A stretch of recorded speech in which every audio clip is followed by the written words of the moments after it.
Alright guys, welcome to the last tutorial in this mini series where I'm going to be teaching you guys how to wrap up the code. We got one more function to take care of, so let's go ahead and do that. So let's actually go ahead and recap one last time all of our functions, and by all of them I just mean 3 of them. So this first function is going to get called whenever the website loads. It's pretty much going to make all of our variables. Now the second function is pretty much what's going to get called whenever we click that play button. Is either going to play the video or pause the video. Well, it depends on the video if it's playing or paused already. And this last function right here, update, is basically going to change the size of that progress bar as the video is playing. So now the only thing we have left to do is, since we have the button and the progress bar taken care of, is we need to change where the video is playing from depending on if they click anywhere in this progress bar. For example, if the video is playing and it's almost complete right here and they click right here, then we want the video to start playing from around 25%.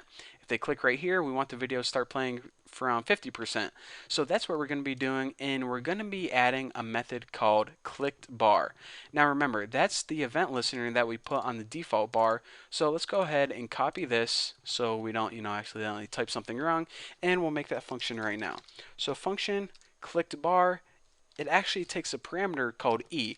Now E is going to be the position of the mouse because we need to determine where our mouse is in terms of, is it at 25%? Is it at 50%? So we need to go ahead and pass that parameter in through right there. Now, the very first thing I want to do is I want to check if the movie is playing because I only want this action to occur when the movie is playing.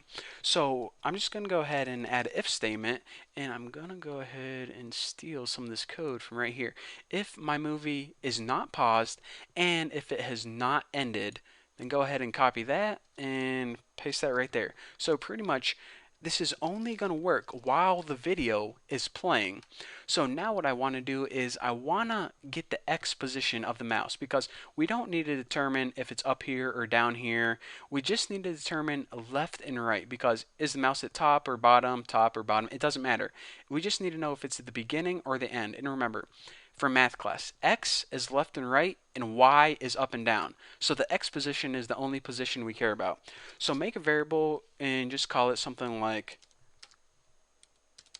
mouse X and set this equal to, remember, the E, what we're going to be passing in is the position of the mouse base. I'll just type this and then talk you guys through. E dot page X minus bar, and I might as well offset left.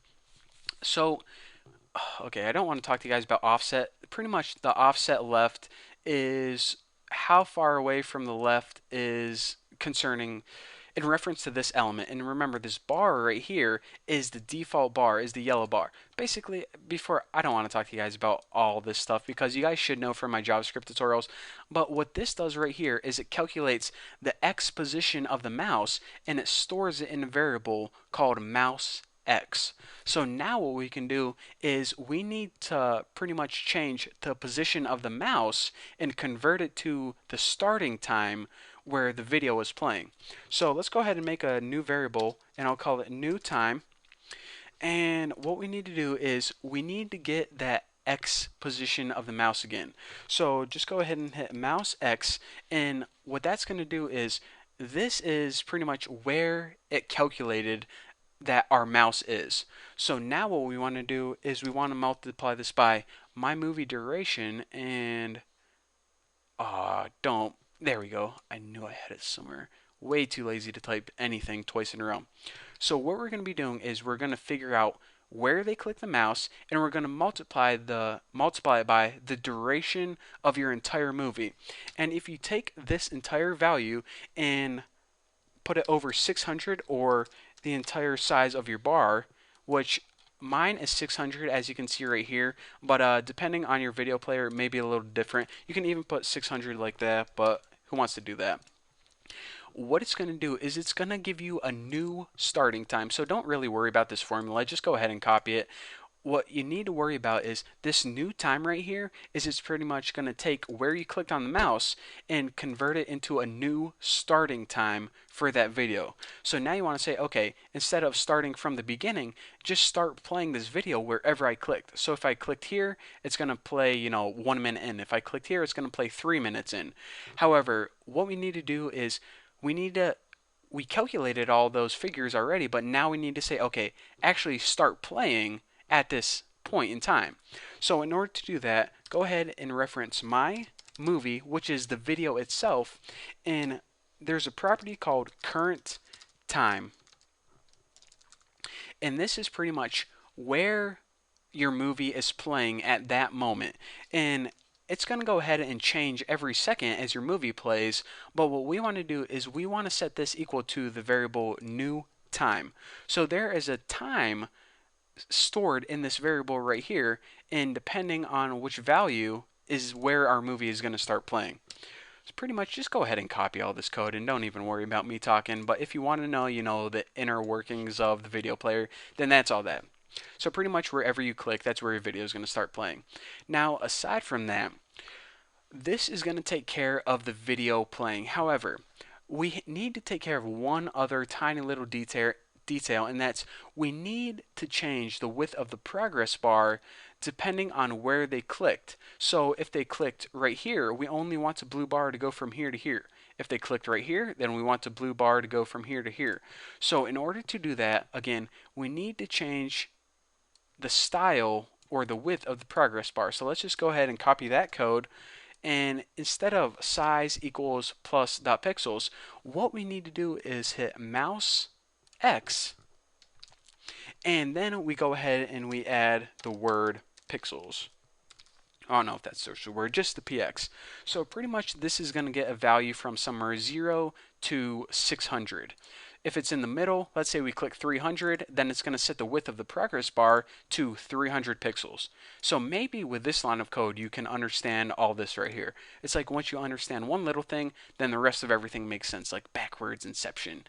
So now we got that clicked bar method taken care of, which pretty much says, okay, depending on where they click, play the video starting at that point in time. So what we need to do is we need to add, oh, excuse me, I just hit the microphone with my hand. We need to add one more line of code, and that's for this. This do first function, we want that to be the first function that gets called whenever we start our website, or excuse me, whenever our website fully loads, but we don't have any function to call this function. So what we need to do is we're just going to add that window add. Actually, I'm going to just go ahead and copy this because I'm way too lazy. Add event listener, just like this. And this is pretty much going to get called as soon as our window loads. Why do I say that? Because the first parameter I'm going to type in here is load. What function do I want to call as soon as our window loads? Well, I want to call this do first function, just like this right here. And remember, like I said, the last parameter is always false, unless I tell you guys otherwise. So let me go ahead and save this and refresh this and see if we got a working video player. So first, let's go ahead and test our, let's see, what function do we have first? Our play or pause. So whenever we hit this, our video should start playing, our progress bar should change sizes, and as you can see, this play button changed to pause. So let me go ahead and scroll in a little bit. Now, watch what happens when I hit pause. It changes to play because now our video is paused, and now we can hit play to start playing the video again. And now the video is playing. I'm going to go ahead and hit pause. It changes to play, and as you can see, our progress bar is updating every half of a second. Now, the other thing I want to test out is, as this video is playing, we can go ahead and click on this default bar, and our progress bar should change. First of all, we'll hop to that current time and change the progress bar's width. So if I want to click 25% into the movie, it's going to start playing 25% at this point in time, and our progress bar is going to change width. If I want to click 75%, it's going to end, yada yada yada. You see how it goes. So basically all of our functions are working beautifully. As soon as our website loads, it calls this do first function, which pretty much makes all our variables, and then our play or pause is what's going to be sitting on this button. And well, That's pretty much it. I'm getting tired of talking. It's almost been 10 minutes. So again, I want to stress one last time. All of this code is available for free on my website. Go there. Thank you guys for watching. Don't forget to subscribe, and I'll see you guys in the next tutorial.